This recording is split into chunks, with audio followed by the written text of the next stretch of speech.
Katrina. And no waves are there. Hi, it's 8:38. We're at 22 here before 9. Time to check in on your money.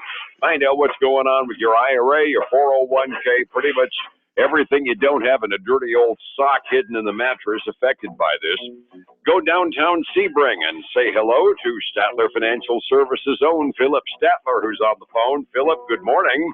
Hey, good morning, Dave. Hey, sorry, missed you yesterday. It was one of those Mondays, man, where we just didn't quite get going in time. Had a late. My wife's flight got delayed about 3 hours, so we didn't get home till about 1 o'clock yesterday morning. So, Lord, I think I referenced just a late night trip back from the airport, and I don't think there's a soul that doesn't sympathize with it. Good to have you here this morning. Boy, yesterday turned into an absolute party. Dow was up 329 points, NASDAQ up almost 100, Standard & Poor's up the better part of 33. The slacker of the three indexes was the Standard & Poor's, and the S&P 500 was up almost 1.2%. I looked at it yesterday morning off of an not bad retail sales report, and we were green, but it certainly wasn't party time. Must have been some good news elsewhere during the day, huh? well, there were a couple things came out, I guess, after you were on yesterday morning, and one of those was construction spending. You know, construction spending was expected to be down 0.1%, and it was up 1. So that was a pretty good swing when it comes to construction spending. So I'm thinking that the market's like that. And then what I'm really seeing headlines about was manufacturing. And manufacturing came in about 1.5% better than expected. That's good news. I would almost think the construction spending number would have been more party time because we're looking for any good news we can find that affects the housing market at this point. Yeah, exactly. You know, because construction spending, housing we've not had really good numbers here lately. And so this is a good sign, I think. Absolutely. I've always said every time we see those numbers, in a vacuum, they haven't been that bad, just nowhere near as hot as we need them to be in order to keep the economy growing at a clip the administration would like to see it go. Exactly. You know, we like to see that growth number up over 3%, and we're just not there right now. Absolutely. We start out this morning talking macro junk, too, because the government spit up its durable goods figures. That's buying and ordering the stuff that lasts. And overall, we were down 1.6% on capital goods orders in the month of February. And I gather that overall number is relatively close to what the market expected, huh? Yeah, it was. I mean, durable goods was expected to be down 1.5%, and it came in at down 1.6. That's in line basically with what everybody expected. Understood. The government always puts out different variables on that. There are 3 different variables on it. Possibly the reason the market isn't going okay to it. The durable goods orders minus transportation. Folks might remember the selling airplanes is a little harder for Boeing this quarter.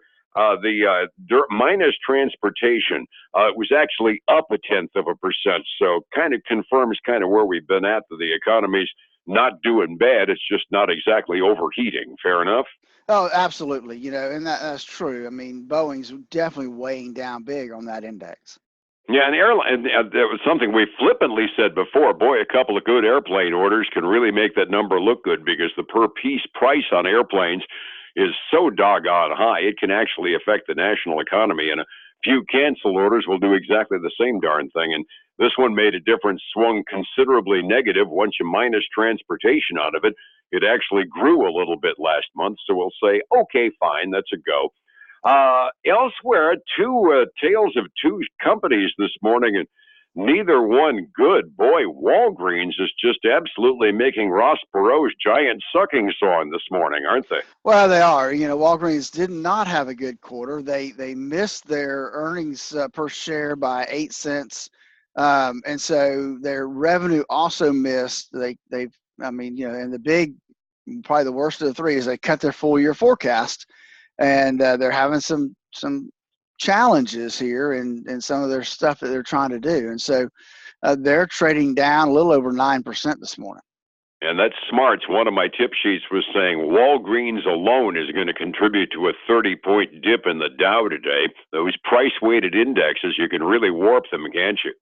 Well, you can now, and probably one of the things that may be helping the Dow today, and we didn't talk about this much last week. Really, there's been a change in the Dow that was effective yesterday, and they Oh, I didn't know that. yeah. So we used to have Dow DuPont, right? Mm-hmm. Because there was a merger between Dow and DuPont. Well, now they've unmerged into three different companies, and of those three different companies, they are keeping Dow Inc.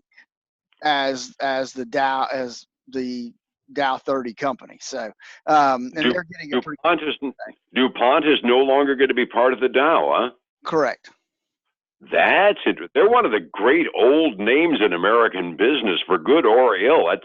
That's got to make a few folks go, "Oh shucks," doesn't it? Yeah, I think so. It's interesting how companies merge and then they aggregate themselves, and then they figure out, okay, we need to spin off this one and this one and this one. Understood. Yeah, I had missed that piece of news. Kind of interesting on the Walgreens thing. Talk about a sector effect. Chain drugstores, one of them ends up tanking. CVS is trading down by over 2% this morning, and they didn't even do anything. But folks looked at Walgreens and said, oh, shucks, I better get out of the whole category, right? Well, that's true. If you think about it, I mean, when you see a Walgreens, what do you see across the street? Most of the Yep. time, you see a CVS. And so, Right. they have the same business model.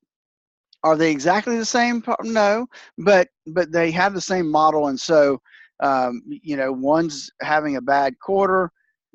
People, until the numbers actually come out, are going to think, well, maybe CVS is too.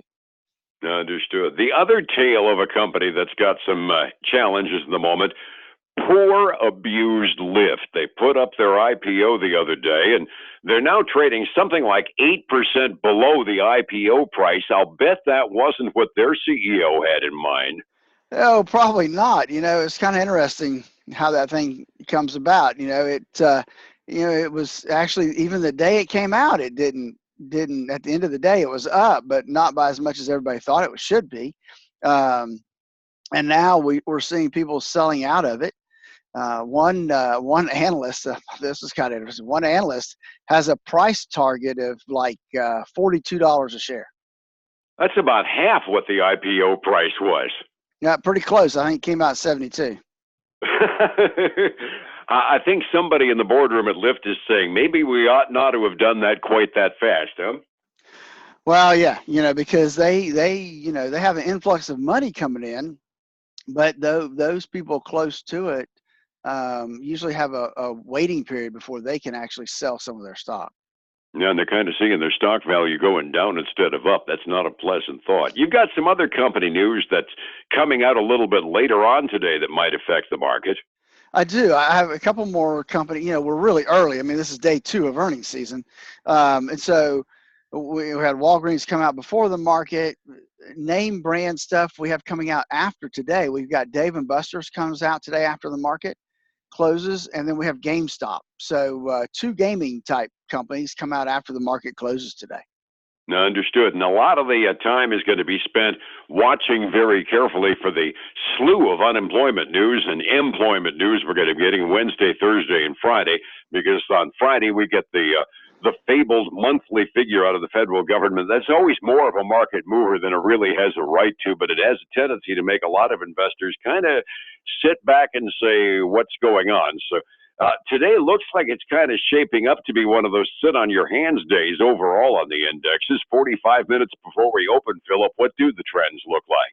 Well, they're a little mixed right now. I wanted to mention U.S. Treasuries real quick, Dave. They've slid down below 2.5%. They're at 2.47%. So that means people are still moving to safety, and which is kind of, we're getting mixed signals out there when we look at the market yesterday and even today. The Dow right now is down $5, basically flat.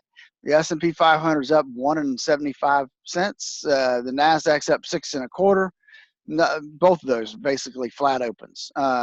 Gold and silver not up by, well, gold's not up by much. It's less than 0.1%. Silver though, up or down 1% to $14.93 an ounce. And crude oil, man, it just keeps going up. It's up to $61.68 a barrel. I darn near dropped my false teeth yesterday morning when I saw over $61 on crude oil. Overseas markets, Europe having a little bit of a party. Maybe England's hoping against hope they'll avoid a food fight in their parliament. Europe generally trading up this morning. Asia mostly flat. As far as those bonds and interest rates go, at the very least, Phillip, I noticed that things are at least falling in a little bit closer to order. 3-month bond is at 2.33. 10-year Treasury bill at 2.47. At the very least, we're not in that death cross interest rate wise for the moment. Well, that's true. So, but that's good that we're not. But still, it's just amazing how low interest rates are getting again. Oh, yeah, given the fact the Fed wanted to see them up around 3, it doesn't look good no-how. Somebody want to figure out how to make retirement more productive and, more importantly, more secure. How would I find you on the phone, Phillip?